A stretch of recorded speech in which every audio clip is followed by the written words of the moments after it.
guys, welcome back. It is your favorite Gimp with a Limp, and I'm here with some more of 6 Days in Fallujah. Make sure you go check out my first video if you haven't already, where I touched on the preview build that I got to check out. And now we are actually into the early access. I don't have any restrictions now. I can speak freely about everything with the game, so really awesome. And I can show a lot more footage because I was a little restricted the first time on what all I can show you guys. Now I can show you some more of it. Plus, it's an updated build that is far improved actually over what I was originally playing. A lot of the graphics have been improved. The gameplay's smoothed out. So you can tell they're putting in a whole lot of effort here to make the game as good as possible. So there were some quality of life type things that the game needed. FOV slider, I'm not as big into the FOV stuff, but it does help. They've got that in there now. There was that little glitch that you were having issues sometimes with your sights not staying exactly where you wanted them to, and now that's gotten fixed up. So they are just touching away at this stuff and improving it as we go along. Really awesome to see them doing that. They did one thing that doesn't make sense to me, so you guys let me know if you know why they did this. I'm assuming it has something to do with, the programming and fixing things up or testing it. I'm not sure. Like I said, it's early access, so they're tweaking it as they go. But in my previous build, you could decide what mission that you're going to play, and now you just randomly get assigned a mission. And I'm not sure why it does that. Now, there might be an option to change it that we're just missing because we're dummies and Marines. If there is, I don't know. I haven't seen the damn thing, so I'm not sure. But as far as I know right now, when you do, firefight, you're doing a random mission, that it's just going to be randomly selected, and it loves compound. It just keeps going with that one for some reason with us. So we've done a whole bunch of compound. We've done some of the others. Apartment is probably our least favorite because I hate that sniper that's picking down at you from the top. Because, I'm sorry, yes, we weren't supposed to shoot religious sites, but we would never just sit there and let a sniper plink away at us. That we would level the top of that building. We'd light it up until that sniper is gone. You can't use a religious site as a combat place. Once you start using it for combat purposes, it's no longer a safe space. Right? Now, of course, you're still not supposed to shoot them, but we're not going to just all die to a sniper because you can't shoot it. Oh, anyway, neither here nor there. The mission that I'm going to show you on this video is actually the VBIED one. I'll let you see the little quick intro video that plays when the mission starts out. But it's actually the first mission that we succeeded, and we succeeded by the skin of the teeth. By the end of it, it was only myself that was alive. I was like, oh yes, I squeaked this one out. And that's actually one of the good things that I like about this game. And I keep talking it up. It is not like other games in that you can just succeed, right? It's hardcore. It's military sim type stuff that if you make dumb decisions, you're going to pay for them, right? And one of the complaints that I've seen that I wanted to address is people keep saying that you move so slowly. Yes, because it's not freaking COD, okay? It's not COD. You're not going to run and jump and Super Mario way through this shit. The gear that we carried was at a minimum like 60 pounds, usually more than that. Body armor with sappy plates in it is freaking heavy, right? That's just the vest with just the ceramic plates to go in it. And people don't realize those plates are actually designed to absorb the impact of a bullet, but they tend to shatter, right? So they absorb the impact by breaking. Sometimes you can get hit more than once with a single plate, but yay big, right center chest in there on the back. But those things are heavy. Those ceramic plates weigh a little bit. They're supposed to stop bullets. They got some weight to it. Kevlar helmets got some weight to it. And then you add in everything else that you're carrying on top. So you've got water, you've got ammo, you got grenades, you got a first aid kit, you got your K-bar. Trying to think, just the regular accoutrement that I would have on me, and a little bit of money because I did have my wallet in case we needed to buy stuff because there were some shops on base. Cigarettes, candy, dunk, little food, some snacks, because you didn't know if you were going to be out there for a little while, so your pockets were just full. You had a lot of crap on you, right? Rope, not E-tool, Gerber, right? Everyone carried a Gerber on them because you never knew when that was going to come in handy. So the point of it is all that crap weighs a lot. And when you add it all together, you're not going to be Superman sprinting through a combat zone. It's just not going to happen. So in the game, you move rather slowly, but you're moving across rubbled terrain. If you were trying to sprint around all the time, not only are you going to be exhausted, but you're very quickly going to sprain an ankle, twist a knee, or something like that. Because as you can see there, there's rubble everywhere, right? You step one wrong thing, boom, you're going to twist an ankle, and that's going to be very unpleasant. So in this, you get these bursts of speed sometimes when it's that oh shit moment. Oh shit, I'm taking fire. And then your guy starts to speed up. Because, yeah, that's what would happen in real life. I like that. I think that's a lot more accurate. Anyway, so I don't start rambling because I do tend to ramble. I apologize. We're going to jump right into the video, let you guys see some of this mission where we actually succeed. So it's so awesome. I cannot wait to see how they further expand this game. And I'm really, really hoping that they get a campaign in here because that would just be the coolest thing ever. And I have not yet got to try the friendly AI to see how they've been improved. I've been playing with my buddies. We've been having a freaking just blast with this. We've recorded hours footage playing this game, getting our asses just smoked. I've only succeeded at this one mission this whole time. So yeah, we've gotten smoked every other time. But that's what I want. I want it to be hard. You can hear us cheer at the end of this mission. We were so excited that we actually pulled it off. All right, so I'll punctuate it here there with some comments, but we'll skip through some of the lull parts, but this is where we're trying to protect the convoy from VBIDs coming. Oh, here we go. All right, we're ready.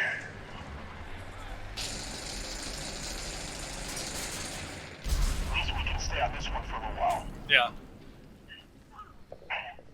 Okay. Spartan 3, second squad. Maybe just try to hit the convoy. What's the plan here? Get into cover. Additional support to you ASAP. Ooh, yay. I found myself a good spot here. I got a nice little murder hole. I've got, in this red area, if you go out of bounds for a second, you can get into it. And there's nice little murder holes to shoot from.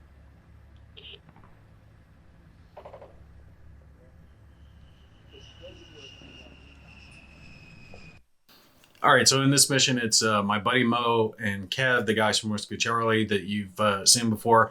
I'm playing the ready, Mo's team lead, and Kev has the saw gunner position. Now, I have seen people complaining because, hey, there's no loadout selection or anything like that. Would I like to see them add that in later? Maybe. I can live without it because we did kind of have a set, you carry this type thing. I mean, everyone pretty much had the same type of loadout, should you say. It's the military. Things are really standard. You didn't really have guys tweaking all their own stuff. It just didn't work that way. I wouldn't mind being able to pick what I want to carry, but I don't know that a game like this really needs to have that aspect. It just depends on how realistic they want to go with it. If they added it, cool. I mean, I would use it, but if it's not going to hurt my feelings if they don't put it in there.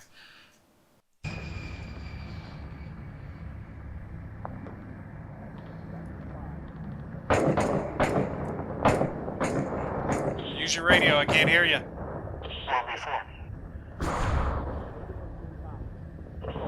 Check. Second squad, we've got recon assets in your sector willing to lend you their eyes. Matching Beowulf 2 onto your net. Second squad, Beowulf 2, over. We copy, Beowulf 2. I marked the building, a bunch of guys running around in it. Vehicle inbound, main route, you're south. South. Alright, we got an ID.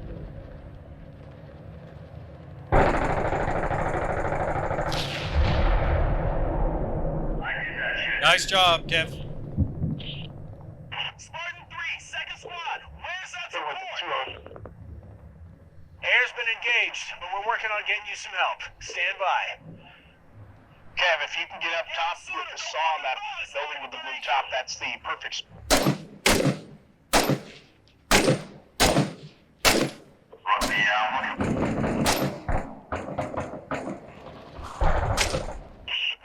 inbound, main route, north of convoy. All right, backside. Yeah, right there you saw as I was shooting at the guy. I got one, and then another was coming back to the left. I nicked him, and then he was moving, and it pulled down. That's still a little bit of a glitchy aspect to it. It's not as bad as it was, so it's definitely been improved. But occasionally you kind of get caught up on the terrain, especially if you're kind of hugging the edge of it, which can cause your sights to pull down or something along those lines. Not a huge issue. It only pops up occasionally, but it is one that they need to tweak just a little bit. Back around the Humvee.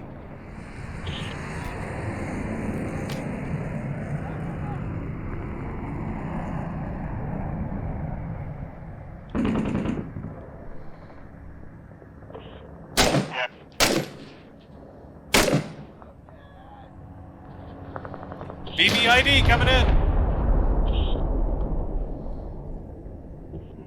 Got it.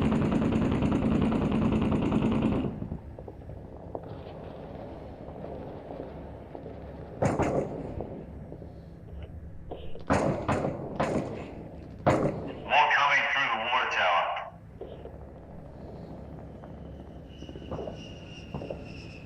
VVID, alley, north of the water tower. Nice call, Kev.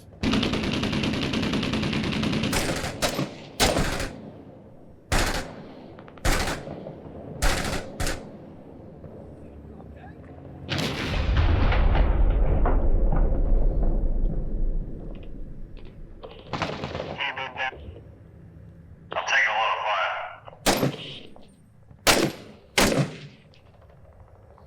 Two more down. Where are you at? Blue building, left side, guys coming in. Visual on an enemy sniper, rooftop, south block, south block. Okay, I'm incapacitated. Where are you at, Kev? At the south end of the mission. South end of the convoy.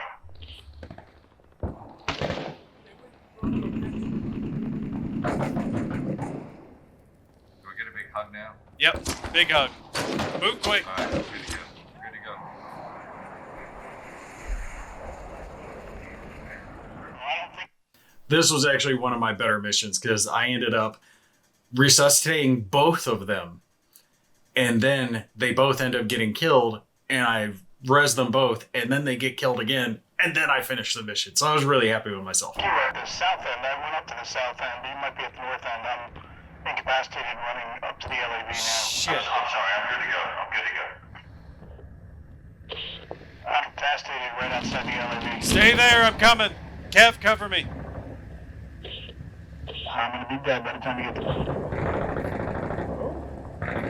Got me in time. Nice.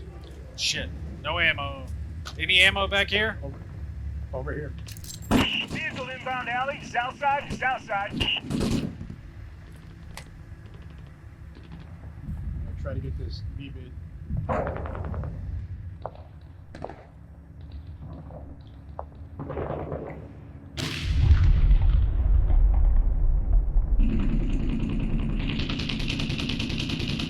Spartan 3, how much longer on that close air support?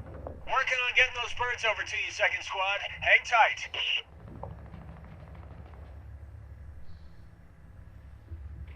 Multiple combatants inbound on your position. Where are they coming from? Call them out. See 'em. Other side of the alley. I see nothing on the water tower. Kev, watch that LAV to the left of the blue building. They're coming through the water tower. See them.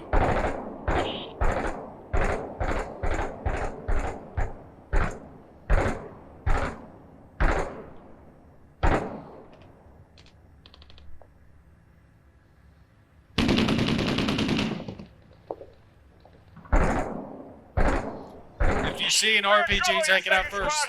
We'll try to stay put as long as we can, but it ain't looking great.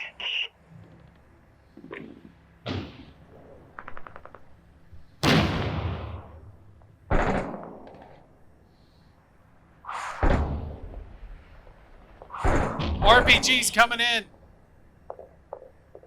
What the fuck is that? Ah, I got fucking hammered. The AV got taken out. I think it got me. Is the AV still alive? I think it got hosed, and I did too, because I was running up to protect it. Or maybe I just got shot in the face and didn't know it. You guys see how I got that little burst of speed there as I was scooting across. Shot started coming in. You hear the pop, pop, pop, pop. And the character, boom, you know, bursts forward into cover. Because, hey, you're getting shot at. You're going to run, you know?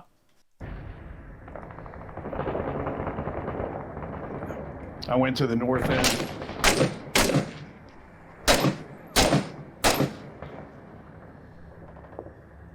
No, AV's still up. I'll try to get to it. Kev, let me know when that guy's Vehicle down. main route south of you. Air support's on the way, second squad. Hang tight. Get to that track and bring us up. I had a huge body count. Nice. Plus, I took out one of the dudes with the one of the ZBs. All right. All right, back in. Oh, I hear a V-bit.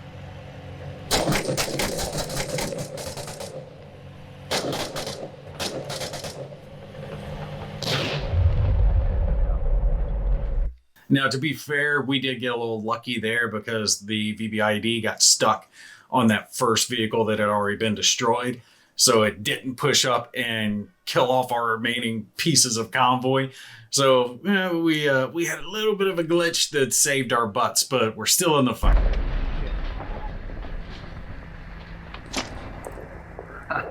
That's a beatdown. I'm back in my spot.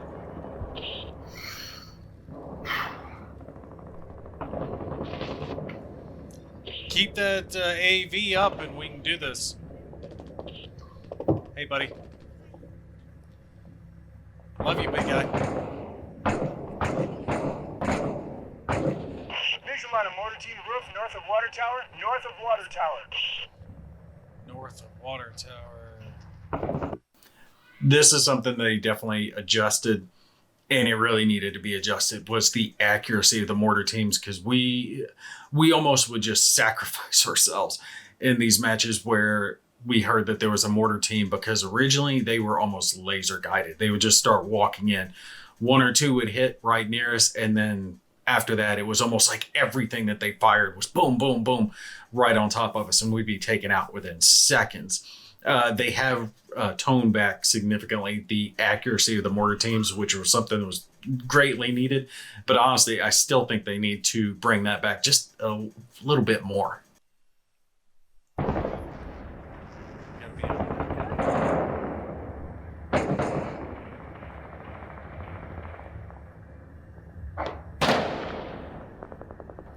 You guys got eyes on anywhere? I just got hit. Got hit. I'm going back to where your spot is. Oh, I'm No, done. you're not. I was trying to figure out where the hell they were coming from. Yeah, where's that shot coming from? I Did you can't die? see anything. Dude, I was out 2 minutes ago. That's because you're hiding. You're not supposed to hide. Well, he's No. fine. Yeah, he's hiding behind a little brick wall like a girl. We gotta pull back from the roof. We are taking sniper fire. You little bitch. You don't run out into lines of fire. I wish they would show Well, kill counts, sometimes you because got- I've got a bunch of these fuckers. I know they should show that, but they don't. I think they're smart Kill though. stats would be cool. Yeah. It would be nice to have that as an addition, but I think they don't want it to. Second squad, this is Lightning 2. Yeah. Sire relate to the party.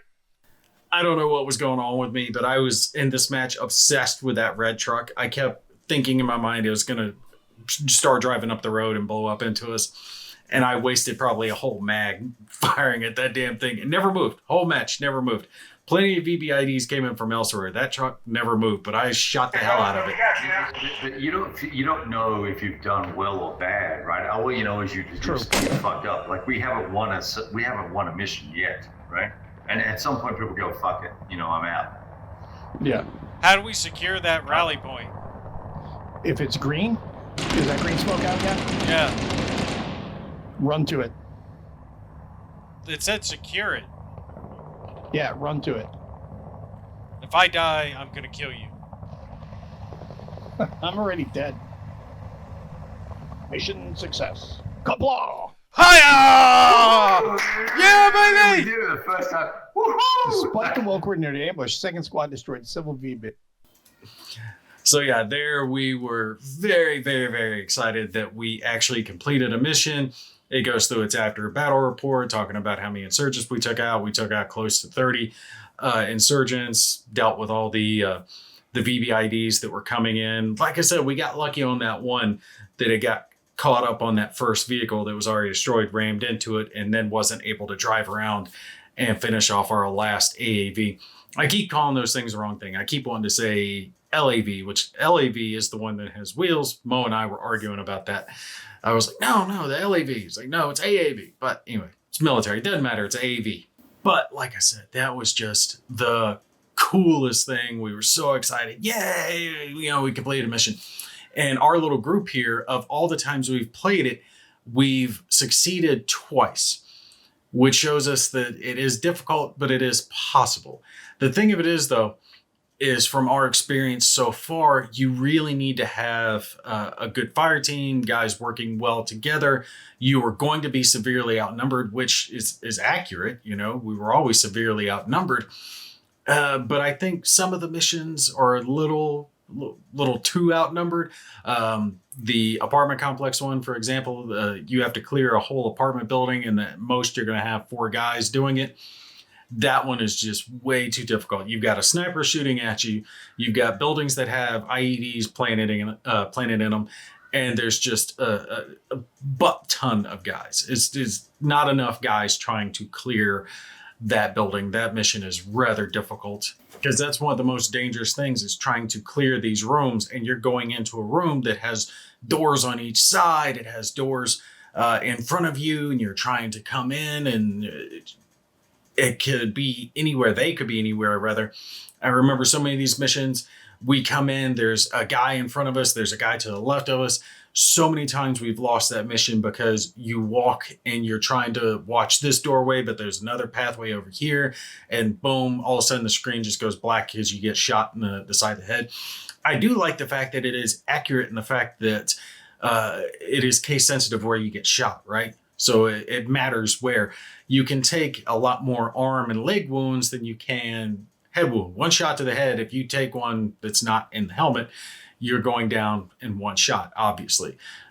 Chest wounds, obviously, more serious than taking one to the arm. And it's the same thing with the enemy. From what I've seen so far, it seems that if you get them center mass, like in the chest, like the heart and lung area, 1 or 2 shots, they tend to go down. You get a headshot, they're just done. But if I've fired low and I've caught them in the legs, they've kept moving, they've got back up or tucked behind a wall or whatever it was. So I like that. I like that it is accurate. It needs to be that way. It's, military shooter, so I expect it to be accurate to that. Honestly, at this point, I really see nowhere for this game to go but up. They can only add more good to it. Unless they put out a patch that is just horrible, right? The god awful and ruins the game. It's just going to get better as it goes along. And I've been wanting a game like this for a while.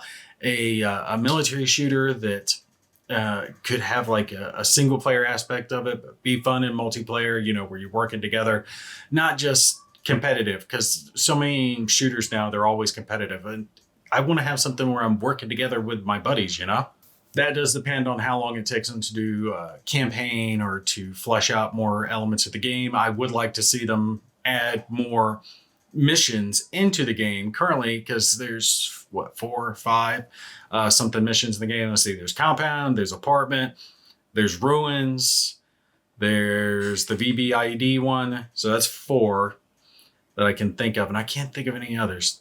I think it is 4. I think it is 4 missions that are currently in the game. Obviously, they're going to have to add more in that, because it will start to get a little boring after a while. You want to have new objectives to go after. So far, Ruins, I think, is one of my favorite ones. This one is fun because it's just a wall of guys coming at you and you're trying to stop these vehicles from coming in and exploding on you. Really, really great mission. Love this one. And I also like Ruins, I think is my second or first favorite. They're both really good because Ruins, you're going through just a ruined section of city and you're trying to find their armory where they have their weapons located. And you're having to search building after building after building to find where these guys are at. But that one is so freaking tense because you can be searching this building and all of a sudden you start taking fire from this one, or you're moving up the road and you turn and then boom, you see a VBID come racing up the road after you. So yeah, ultimately, again, the game is 100% recommend. Actually, it's gone up in my opinion. They've improved so much of it in a relatively short period of time. I've really done a good job with it, especially graphics, game flow. Do have to add one little thing. Playing last night, we were having a lot of crashes and there was some type of network issue. I think they're working on the networking of the game, which was causing us to have issues. And it seemed like it always happened when we would finish a round.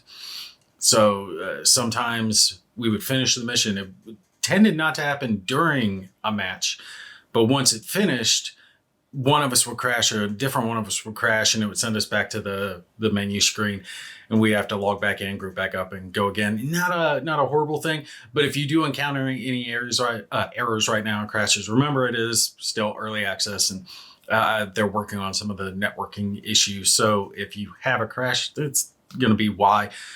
And all right, since I actually got a lot of positive feedback on these last time, I'll tell a couple more stories, but I'm done doing game stuff. So if you're here for game stuff over, and you can stick around, hear a military story or two if you want to hear those, because like I said, I got a lot of positive feedback on the previous video over those. So I had mentioned before that I was actually in the middle of the city of Fallujah, and I would get stuck out there doing what we called retrans. So the site where we would send our signal out. And I don't think I had mentioned these stories before. I might have mentioned them a long while back in a different video, but I don't think it was the previous video I did on this. But I was out there for a few weeks, right? Just stuck in the middle of the city, maintaining the equipment, making sure the antenna stayed up, and we had our signal going on around. And the thing was, it wasn't just one of us. There's a couple of us out there at this specific spot because you couldn't be alone. And we had to do 12 on, 12 off. So we would have one guy who was awake all day, one guy who was awake all night. It sucked, but it was what it was. And we would decide between the two of us, like, okay, who wants to be awake during the day? Generally, for us, like, it sucked having to stay awake all night, but you didn't have to worry about as much of the day detail, which is where a lot of stuff went on. So if you got to stay awake during the day, you had a little more work to do, but at nighttime, you could kind of lull back a little bit. You still had to watch because obviously we're sitting here in the middle of Fallujah. The first time I went there and was stuck there at the retrans site, I was out there with a buddy, and I'm not going to name these guys just in case they don't want to be named for what's going on. We didn't have a lot of the equipment that people have now. So when you deploy in the military now, you can take a smartphone or a tablet or little hard drives, whatever, and you could have access to all this cool stuff. We didn't have that. Now, when I deployed, we had portable DVD players, right? That was the best way to see a movie. And almost everyone had gone out and bought one of those, had a little folder that had a bunch of movies in it, and you would swap around with your buddies. But that's how you could have movie time or some type of access to entertainment for during the downtime. And video games, you didn't have, tablets, phones, stuff like that. So you had to bring like a 3DS, right? Was it even a 3DS? Was it just the DS at the time? I can't even remember. But you would have a little Nintendo, right? That was your video games. And I had one with me, and I remember it had that little farming game on it. And my buddy loved it, so I would give it to him at night, to play. I was like, all right, here, have fun with it. I remember one night I'm bracked out, I'm asleep, a shitty ass cot that we had. And I wake up and I hear gunfire and I hear sounds like RPGs and explosions. And, yeah, there's a fight going on in the middle of the city. So I jump up, and at this point I'm wearing shorts, right? Just shorts. It's friggin' desert. It's hot, so you didn't wear too much if you can get away with it. So I throw on my body armor, my helmet, and my boots. Like, I can function with this. This has the majority of the stuff I need. Other than that, I'm wearing a pair of shorts. Grab my rifle, and I'm at the door, and I'm sighting out. I'm looking around. I'm like, what's going on? And I look for my buddy, the guy I'm on the station with. And I look, and I find him. He's laying on his cot, face down, kicking his legs like he's just back on the block, like he's a little teenage girl, watching TV on her bed at home or something like that. And he's got the little DS, and he's just, playing away. And I'm like, dude, what's going on? I'm like, where's it coming from? Where's the attack? What's the deal? And he's like, I don't know. He's like, they're over there killing each other. Leave me alone. He's like, I'm on level 12. I'm good. And this guy was just out there. He didn't care. He was playing his video game. And I gotta say, that made me sleep a little less secure at night for the rest of the time I was out there with him. Because I'm like, I'm in the middle of a hostile city, and he's the only one keeping watch for me. And he is really distracted right now. Now, to be fair to this guy, he was, what did they call that? Damn, they made a movie about it. The involuntary extension. Forgive me, I can't remember the name of it. Stop loss. Yeah, he was stop lost.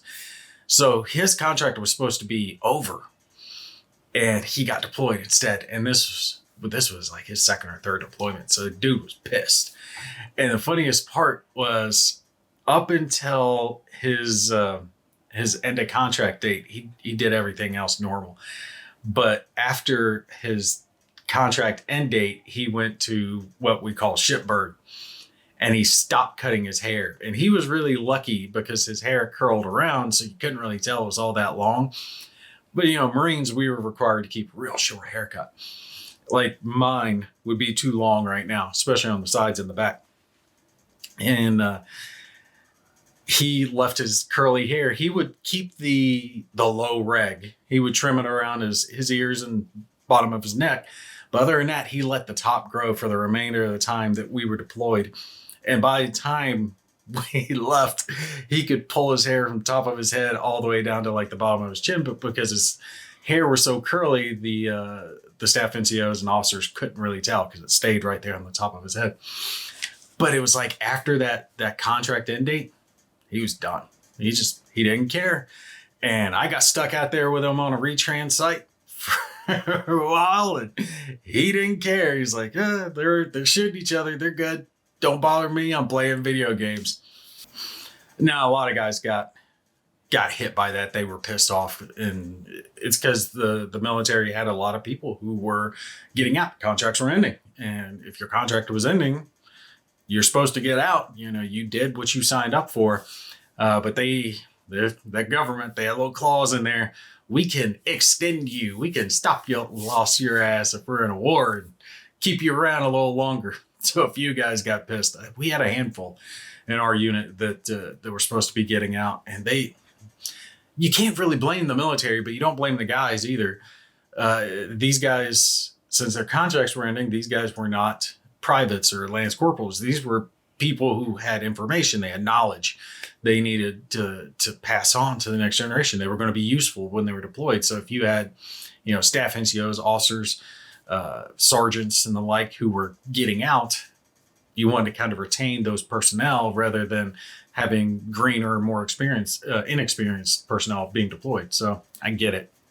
All right, one more about the deployment about my retrans site. And then if you guys still enjoy the stories, let me know.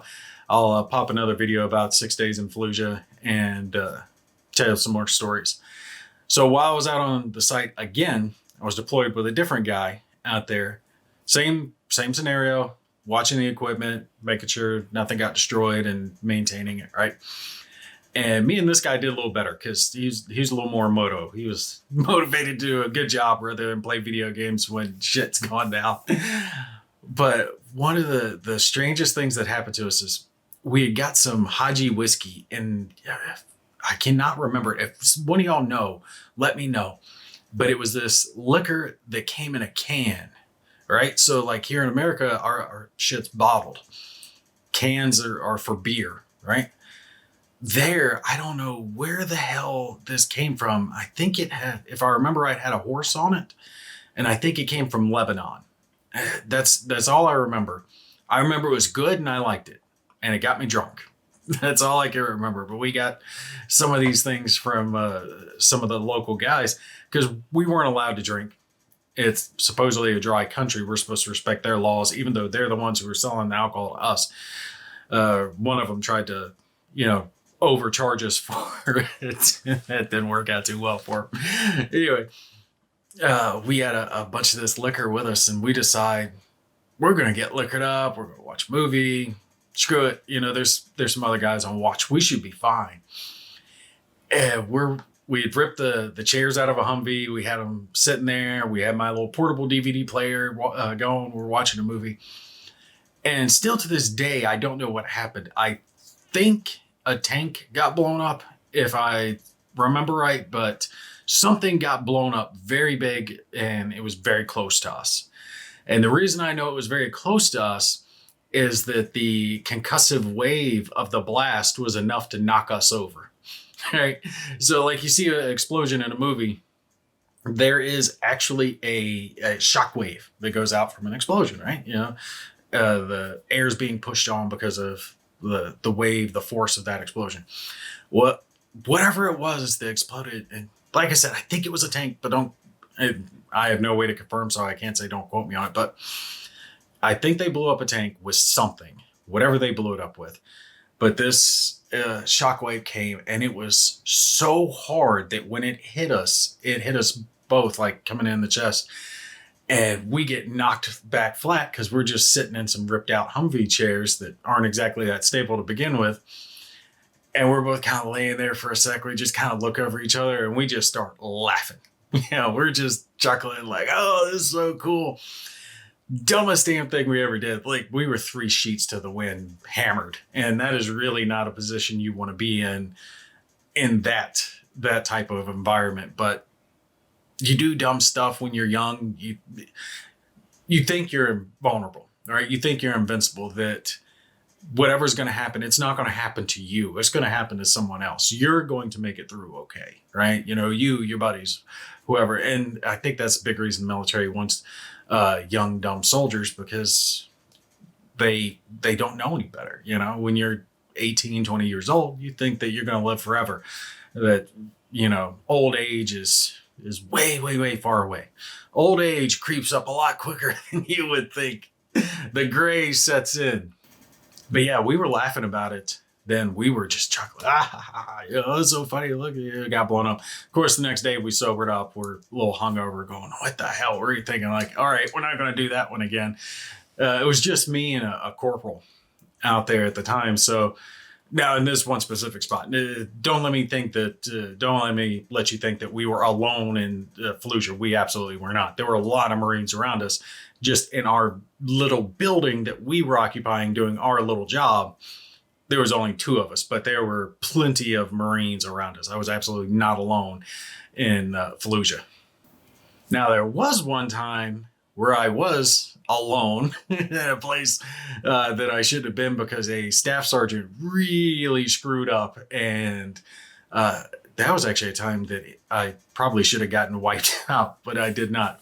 But if this video gets positive reviews, I'll tell that story in the next one. You guys definitely check out the previous video if you haven't, and go take a look at 6 Days in Fallujah. They are working really hard. They're doing a really good job with it. Got to commend them for all the effort that they have put into this, and especially the guys that served with this, because the ones that they're interviewing, I mean, these are the real heroes, right? They are the ones, people are thanking me for these guys that you see in the pictures, right? They had it far worse than I did, right? Those are the guys that deserve your thanks, right? If you see them or you can comment to them, make sure you relay that to them, because 10 times braver than I ever was. All right, but that's going to be it for me for this one. I hope you guys enjoyed it. Y'all take care, and I will catch you in the next one.